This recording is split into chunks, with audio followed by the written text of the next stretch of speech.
ऐसे निसार जीवन में तुमने ईश्वर को पा लिया तो ये तुम्हारी चतुराई है, तुम्हारा सौभाग्य है। अगर लहरियां और बुलबुले जैसे इस धन और जीवन को तुमने तू मैं खपा दिया तो तुमने कुछ नहीं किया, अपने पैर पे कुहाड़ा रख दिया।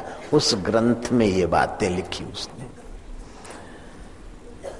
तमिलनाडु की वह संत अव्वया अय्यर अपने जमाने में कई महिलाओं को, कई युवतियों को, कई छोकरियों को, कई माताओं को उन्नत करने में बड़ा काम किया। उसकी वाणी सुनकर लोगों को लगता था कि सच्ची बात है, क्योंकि उसका मंत्र वैखरी मध्यमा वसंती से गहरे परा में पहुंचा था। वो गहराई से बोलती थी, उसका जीवन था। भगवान भी जब बोलते हैं तो गीता मानो सब लगता है कि यथार्थ है, सही है, हमारे लिए बोल रहे हैं। क्योंकि भगवान श्री कृष्ण 73 वर्ष के थे तो एकाएक सबको छोड़कर एकांत में चले गए थे। घोर अंगिरस ऋषि के आश्रम में जा छुपे थे। अपनी द्वारका अथवा अपने वातावरण में रहकर भजन करे तो लोग खटपट करेंगे, खींचेंगे, और इतना पूरा कर लूं, इतना पूरा कर लूं, करते करते प्राणी का जीवन पूरा हो जाता है। रोटा के कंधे पर उसको जलाने ले जाते कुटुंबी। अब कितना पूरा करने को बेचारा वो नहीं देखता है, कुटुंब नहीं देखते। मर गया या बीमार हो गया, हॉस्पिटल में भर्ती, और या तो शमशान में भर्ती। हॉस्पिटल का भर्ती तो कबार वापस भी आता है, शमशान का भर्ती तो फिर उस घर में नहीं आता। इतना थोड़ा सा कर लो तो जिस माहौल में रहता है उस माहौल की जिम्मेदारी, जिस माहौल में रहता है उस माहौल का आकर्षण, जिस माहौल में रहता है उस कर्तापन भोक्तापन संसारी ग्रस्ती के दलदल में बना रहता है। उठ चलती है। भगवान बुद्ध कहा करते थे, अगर तुम्हें भिक्षुक बनना है तो 6 महीना सादृश्य योग करो, शमशान में जाओ, वहीं अपना चदरिया बिछाओ, भिक्षा मांग के खा लो और शमशान में पड़े रहो। जब भी कोई मुर्दा जले तो अपने मन को बताओ कि देखो यही है तुम्हारा हाल। आंखें कितनी सुंदर थी, अब देखो। नाक कितना आकर्षक था और दांत कितने चमचमाट थे, अब देखो ये हाल। तो जैसे इस शरीर का हाल है ऐसे ही ये शरीर मेरा, इसका भी ये हाल होगा।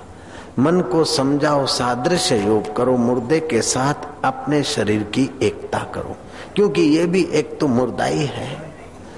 वो आज मुर्दा है तो ये कल होगा, साल भर के बाद होगा। फर्क क्या पड़ता है? कुछ ब्रह्मा जी की कुछ क्षणों का ही तो फर्क पड़ता है। उस तमिल की संतानी ने ठीक कहा है कि जैसे पानी का बुलबुला और सागर की लहर, ऐसे ये जीवन है बुलबुला जैसा। नानक ने कहा, जैसे जल में बुलबुला उपजे बिन से नीत, जग रचना तैसी रची जान ले रे मीत। तो सादृश्य योग करने से बुद्ध के भक्त बड़े विवेकवान वैराग्यवान हो जाते। सुनकर तालियां बजाकर थोड़ा हृदय शुद्ध करके चले गए, बैटरी चार्ज करके फिर बैटरी डाउन करके फिर आ गए। बाबा जी ने जिंदगी खपा दी लेकिन भिक्षुक पद को कोई पाया नहीं।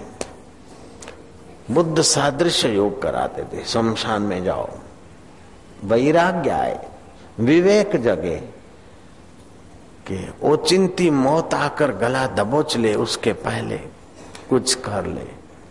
अभी शमशान में जाने का वक्त नहीं, तो ईश्वर की और पुस्तक इसीलिए बन गई होगी कि बैठे बैठे उसको पढ़ें, मनन करें और उससे तादात्म्य करें, सादृश्य करें कि अपनी ही कहानी है, अपनी ही यात्रा का वर्णन हो रहा है।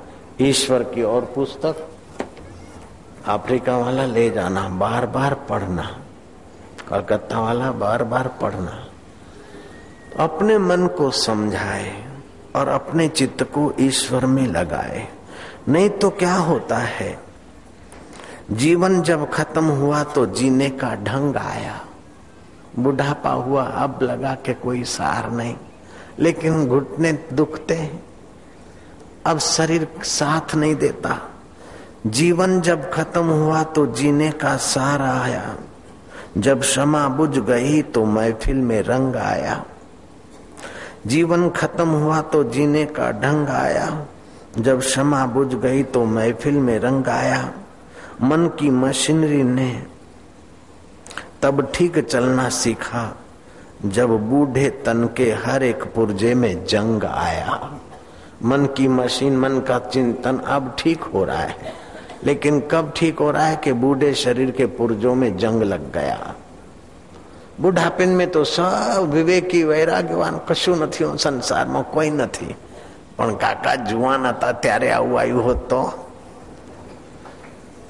नारायण हरि। जब क्षमा बुझी तो महफिल में रंग आया, मन की मशीन ने तब ठीक चलना सीखा, जब बूढ़े तन के हर एक पुर्जे में जंग आया। गाड़ी निकल चुकी तो घर से चला मुसाफिर, मायूस हाथ मलता वापस बेरंग आया। जीवन खत्म हुआ तो जीने का ढंग आया, जब क्षमा बुझी गई तो महफिल में रंग आया। फुर्सत के वक्त में ना सुमिरन का वक्त निकाला, उस वक्त मांगा जब वक्त तंग आया। फुर्सत के वक्त में ना सुमिरन का वक्त निकाला, उस वक्त मांगा जब वक्त तंग आया। जीवन खत्म हुआ तो जीने का ढंग आया, जब क्षमा बुझ गई तो महफिल में रंग आया। मन की मशीनरी ने तब ठीक चलना सीखा, जब बूढ़े तन के हर एक पुर्जे में जंग आया। शरीर को जंग लग जाए, पानी का बुलबुला की नाई शरीर खत्म हो जाए, उसके पहले अपने जीवन को सार्थक करने के लिए यज्ञ, दान, तप, ईश्वर की प्राप्ति के लिए जो